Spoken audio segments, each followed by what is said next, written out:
Hello, listeners. Welcome to Hear Me Speak. Today, I wanted to talk about how, in the end, we all become stories. And to ask yourself this: when they tell stories about you long after you're gone, what would you like them to say? Think about it. Now, people die every day somewhere in this world.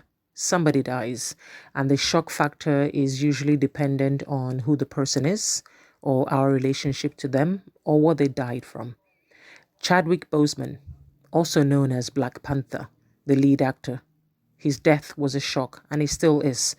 A shock that somebody so young and wealthy and appeared to have the world at his feet has gone just like that in the blink of an eye. A shock because, yet again, we are reminded that all that glitters isn't always gold, and to not envy anyone, for we do not know what path they are walking. It's a shock in that it reminds us yet again that tomorrow is promised to no one. Now we see Black Panther and we hear Wakanda Forever, and our minds go to Chadwick Boseman and the wonderful, fantastic crew and cast members of that film. We hear of his sudden death, and to the outside world, and perhaps not to his family or to his inner circle, his dying doesn't match our mental image of Black Panther, the strong, handsome, powerful black leader that we've all come to know if you've watched the film. Because at the end of the day, when all is said and done, what are we really when we leave this earth? We all become stories. Stories to share and tell some people that we come across. Stories that allows us to keep the person's memory alive. And each time a story is told, we wonder where the spirit of that person has gone to. We imagine what they would be like had they been still alive today. Now, we all become stories, and memories remain very strong depending on who's telling the story and who's listening. Now, listeners, life is fleeting, as we know, because no one knows tomorrow. And worse than that, tomorrow doesn't belong to anyone. Now, the promises of God to us does not include tomorrow. So therefore, do not be anxious about tomorrow, for tomorrow will be anxious for itself.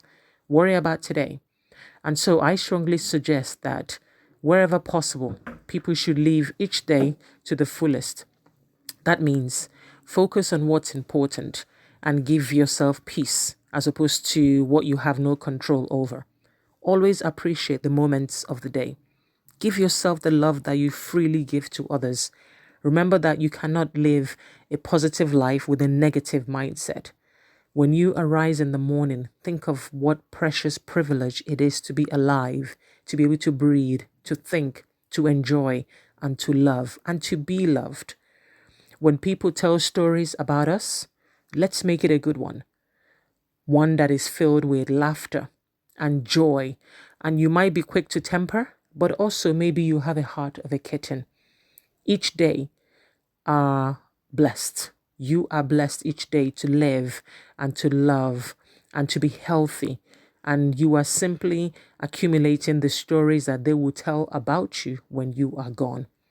Now, we may not be able to determine when we leave this world, but we can have a hand in how people see us and what messages they give to others about us. We see quotes about living life to the fullest, or live your life as if the day will be your last. But how many people actually heed those words?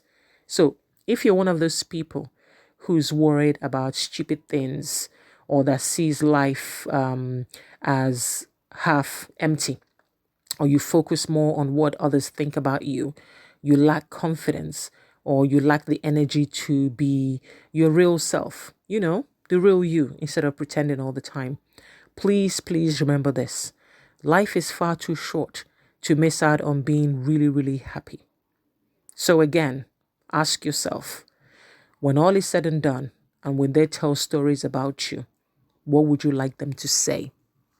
Think about it. Thanks for listening. Let me know your thoughts on this.